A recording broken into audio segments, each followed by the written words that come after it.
अस्सलामु अलैकुम वरहमतुल्लाहि वबरकातुहू। नाज़रीन, कल मक़ामी हज़रात ने ज़िक्र इमाम हुसैन रज़ियल्लाहु ताला अन्हु का कुछ हिस्सा समाअत फरमाया था हज़रत अल्लामा सलमान अज़हरी साहब की ज़ुबानी से। इंशाअल्लाह ताला आज की वीडियो में उससे आगे का वाक़या आप तमामी हज़रात समाअत फरमाएँगे, वो भी अल्लामा सलमान अज़हरी साहब की ज़ुबान मुबारक से। और बिलख़ुसूस ये अपील है आप तमामी हज़रात से कि अल्लामा सलमान अज़हरी साहब के लिए ख़ास दुआ करें कि अल्लाह ताला उनको क़ैद से रिहाई अता फ़रमाए। अपने महबूब पाक के प्यारे नवासों के सदक़े तुफ़ैल से अल्लाह ताला उनकी रिहाई अता फ़रमाए। आमीन बजाय सय्यदुन नबीय्यीन सल्लल्लाहु अलैहि वसल्लम। अल्लामा सलमान अज़हरी साहब का ये बयान समाअत फरमाएं। चलिए अब सुनते हैं अल्लामा सलमान अज़हरी साहब का ये मुक़द्दस और प्यारा बयान। उन्होंने डंडे उठाए हैं, नौजवानों ने डंडे उठाए और गधे को खूब पीटा, मारा और उसके बाद खेत से बाहर किया। उसके बाद फिर गधा कभी नहीं आया। उन्होंने कहा, मौलवी साहब, हर गधा तस्बीह से नहीं जाता, हर गधा तस्बीह से नहीं जाता, कभी कभार डंडा उठाना पड़ता है। तो मेरे अजीजों, हर मैदान को समझ करके चलो, हर मैदान को समझ के चलो। मैं उन लोगों को यहाँ आज पैगाम देना चाहता हूँ, हमारे आज वो भी उलमा जो आज इस तरह की बातें अपने नौजवानों से कहते हैं, मसलहत, समझौते, कंप्रोमाइज, हर एक का एक वक्त होता है। हम अमन की बात करते हैं, इस्लाम अमन का पैगाम देता है, लेकिन एक बड़े बुजुर्ग आलिम दीन है, उन्होंने लिखा है, ये सब जो अमन की बात करते हैं, खाली अमन की बात, इस्लाम अमन की बात उस वक्त करता है जब बिलाल हबशी काबे की छत पर हो, गुलामी खत्म, किसी के साथ जोर जबरदस्ती नहीं हो रही है, तब इस्लाम अमन की बात करता है। लेकिन अगर तुम मदीने पर चढ़ाई करने के लिए आओ, माल लूटो, मेरे आका उहद के मैदान में सहाबा को बुलाते हैं। मेरे आका ने नहीं फरमाया मस्जिद नबवी में बैठो और तस्बीह घुमाओ। हर एक चीज का एक मैदान होता है। बहरहाल इमाम आली मकाम सैयदना इमाम हुसैन तस्बीह पढ़ने के लिए नहीं गए थे, करामत दिखाने के लिए नहीं गए थे, बल्कि वो अपनी इस्तिकामत के जलवे दिखाने गए थे। हाथ अच्छा, अगर वो तस्बीह पढ़ लेते, मेरा तो यकीन ये है, एक बार अगर उनके जुमले निकल जाते कि ये तबाह हो जाए, मौला फौरन तबाह करता, क्योंकि अहले बैत की जुबान में तासीर है। लेकिन इसका असर क्या होता? आज लोग ये कहते हैं उन्होंने क्यों नहीं किया, क्यों नहीं किया। अरे हमारे लिए नहीं किया उन्होंने अगर चाहा होता, तस्बीह पढ़ते, दुआ करते, सामने वाले हिलाक होते। लेकिन बाद में आने वाले जमाने में अगर कोई यजीद हमारे सामने आता और हमारे लिए भी कोई करबला जैसी हालत आ जाती, वो तो हुसैन थे, हमारी जुबानों में कहां से असर आएगा। हुसैन ने ये सिखाया कि सिर्फ तस्बीह से नहीं, तुम अपनी जमा मर्दी का मुजाहरा करो। आज हमारे लिए सबसे बेहतरीन आइडियल कोई ज़ात है तो वो इमाम हुसैन की ज़ात है। हम गरीबों को उन्होंने दिखाया है।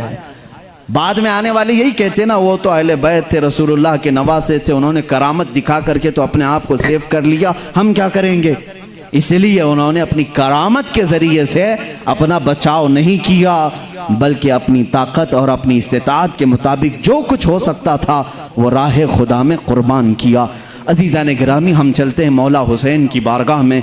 जब मक्का मुकर्रमा में आप क़याम पजीर थे, पूरा रमज़ान गुजरा, शव्वाल गुजरा, ज़िलक़ादा गुजरा, ज़िलहज्जा की तारीखें आ गई। कल आपने समाअत किया, इमाम हुसैन रज़ियल्लाहु ताला अन्हु ने कूफा के हालात देखने के लिए किसको भेजा? इमाम मुस्लिम बिन अकील को। वो उनके दो शहजादों के साथ गए, लेकिन कूफा वालों ने शुरू में उनके साथ बड़ी हमदर्दी की, बड़ी मोहब्बत दिखाई, लेकिन बाद में उनके साथ बड़ा बुरा सलूक किया, उनको शहीद भी किया, उनके लाशे को लटकाया, बड़ी बेहुरमतियाँ की। लेकिन वो खबर इमाम हुसैन तक नहीं पहुँची। जब ज़िलहिज्जा की 3 तारीख आ चुकी थी, हज का मौसम है, सारे हुज्जाज खाने काबा की तरफ आ रहे हैं, इमाम हुसैन रज़ियल्लाहु ताला अन्हु अपने काफिले का सारा सामान बंधवा देते हैं और कहते हैं चलो कूफा की तरफ, क्योंकि एक खत तो इमाम मुस्लिम का आ गया था कि कूफा के हालात बहुत अच्छे हैं, आप जल्दी आ जाइए। जब वो शुरू में गए थे उसी वक्त उन्होंने खत भेज दिया था। इमाम हुसैन के पास जब इमाम मुस्लिम का खत आ गया तो अब रुकने की कोई वजह नहीं थी, निकल पड़े आप। उस वक्त भी मक्का के जो मुक्तदर सहाबा थे उन्होंने बहुत रोका। इमाम हुसैन से कहा आप न जाएं, कूफा वाले दगाबाज हैं, वो धोखेबाज हैं, वो फिर आपके साथ बुरा सलूक ना करें। लेकिन इमाम हुसैन रज़ियल्लाहु ताला अन्हु के पास उज़्र शरई नहीं था वहाँ ना जाने के लिए। आपने फरमाया कि मैंने अपने भाई को भेजा, उन्होंने हालात अच्छे हैं ये बता दिया, अब मेरा यहाँ मक्का में रुकना जायज़ नहीं, मुझे जाना होगा। क्योंकि एक फासिक व फाजिर के खिलाफ जब कभी तुम्हें कोई मदद के लिए बुलाए तो वहाँ जाना ज़रूरी होता है, शरीयत मुस्तफ़ा की बात है। इमाम हुसैन रज़ियल्लाहु ताला अन्हु को बहुत सारे लोगों ने इसरार किया मक्का में रुकने के लिए, लेकिन आप नहीं रुके। अपने अहले ख़ानदान के साथ आपने रखते सफ़र बांधा और कूच कर गए। मक्का मुकर्रमा से निकलते वक्त आपके अहले बैत में से, आपके घर वालों में से तकरीबन 17 या 18 लोग थे, बाकी जो आपके जानिसार साथी थे वो सब शामिल होते गए। बीच बीच रास्ते में इस काफ़िले में कौन कौन थे उसकी बड़ी तफसील है। इमाम हुसैन रज़ियल्लाहु ताला अन्हु के 3 साहबजादे, हज़रत इमाम ज़ैनुल आबिदीन जो बड़े थे, हज़रत अली अकबर जो दरमियानी थे जिनकी उम्र 19 साल के या 18 साल के करीब है, और छोटे 6 महीने के हज़रत अली असग़र। ये 3 साहबजादे, आपकी 2 बीवियाँ और आपकी सगी बहन सैयदा ज़ैनब रज़ियल्लाहु ताला अन्हा और उनके 2 बेटे हज़रत आउन और मोहम्मद रज़ियल्लाहु ताला अन्हुमा, और हज़रत अली के जो दूसरी बीवी से बेटे थे, हज़रत फ़ातिमा के इंतकाल के बाद हज़रत अली ने दूसरी शादियाँ भी फरमाई थी, उनसे जो औलाद थी वो इमाम हुसैन के भाई थे। 5 भाई शरीक थे, जिसमें से हज़रत अब्बास अलमबरदार जिनका नाम है, ये इमाम हुसैन के सगे भाई हैं, मौला अली करमल्लाहु वजहुल करीम के ही बेटे हैं, लेकिन दूसरी बीवी से हैं। और उनके दूसरे भाई हज़रत इमाम हुसैन के जैसे हज़रत अबू बकर इब्न अली, हज़रत उस्मान इब्न अली, हज़रत अब्दुल्ला इब्न अली, ये हज़रत अली करमल्लाहु वजहुल करीम के दूसरे शहज़ादे भी इस काफ़िले में शरीक थे। इमाम मुस्लिम बिन अकील जो शहीद हो चुके कूफा में, उनके 3 बेटे और थे, वो भी इमाम हुसैन के साथ थे। हज़रत जाफ़र तैयार रज़ियल्लाहु ताला अन्हु की औलाद में से भी इमाम हुसैन के साथ। ये 17-18 शहज़ादे ख़ानदान अहले बैत के फातिमी नौजवान, जिनको हाशमी नौजवान भी कहा जाता है, ये वो शहजादों की एक जमात थी। उनके अलावा जो आपके जानिसार साथी थे उनमें अलग अलग लोग हैं, कसीर नाम हैं। इंशाअल्लाह जब नामों की तिलावत होगी हम उन सब की अरवाह तैयबा को खिराज अकीदत पेश करेंगे जो मौला हुसैन के साथ हो गए। बल्कि मैं समझता हूँ वो पूरी दुनिया में भी कामयाबी ले ली और आखिरत भी कामयाबी ले ली, जो इमाम हुसैन के साथ उस दिन चले थे। मक्का मुकर्रमा से निकलने के बाद पहली मंजिल आई, वहाँ एक शायर से आपकी मुलाकात हुई जो मशहूर ज़माना शायर था फरजदक, वो कूफा से ही आ रहा था। इमाम हुसैन ने उनसे पूछा फरजदक से, क्या हाल है कूफा वालों के? मेरे भाई मुस्लिम बिन अकील ने तो मुझे खबर दी कि बहुत वो चाहते हैं।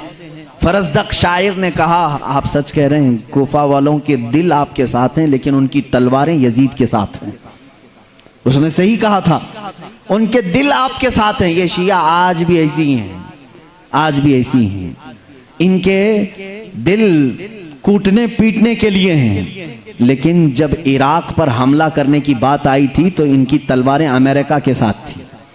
मालूम होगा आपको तारीख, अभी 15 साल पहले जब वहां पर इराक में हुकूमत थी सद्दाम हुसैन की, उस हुकूमत को गिराने में सबसे बड़ा रोल अदा किया ईरान ने। शियों ने अपने बॉर्डर खोल दिए और अमेरिका की मदद की। वही अमेरिका जो इनकी आज पीछे अच्छी तरह से दुर्गत बना रहा है। जाहिर सी बात है, चाह कनरा चाह दरपेश, कुआं खोदने वाले के सामने कुआं होता है। जो अपने भाई के लिए गड्ढा खोदेगा उस गड्ढे में वो खुद भी गिरेगा। आज भी इनका यही हाल है, आज भी यही हाल है। इनकी तलवारें अमेरिका के साथ थी जब इराक पर वो हमला कर रहा था। अजीज़ान गिरामी, इस मखलूक को पहचानो आप, ये बदतरीन मखलूक है, ये बदतरीन मखलूक है, ये शिरारे खल्क हैं। कूफा वालों के बारे में फरजदक शायर ने जब यह बताया कि उनकी तलवारें यजीद के साथ हैं, दिल हो सकता है आपके साथ हों, जुबानें आपके साथ। नाज़रीन, जैसा कि आप तमाम हज़रात ने अल्लामा सलमान अज़हरी साहब का ये क्लिप सुनी है, कैसा लगा आपको कमेंट बॉक्स में कमेंट करके ज़रूर बताएं। और आगे का वीडियो इंशाअल्लाह ताला अगले वीडियो में दिखाया जाएगा। आगे का बयान अगले वीडियो में इंशाअल्लाह ताला आप तमाम हज़रात सुन पाएंगे। अस्सलामु अलैकुम व रहमतुल्लाहि व बरकातहू।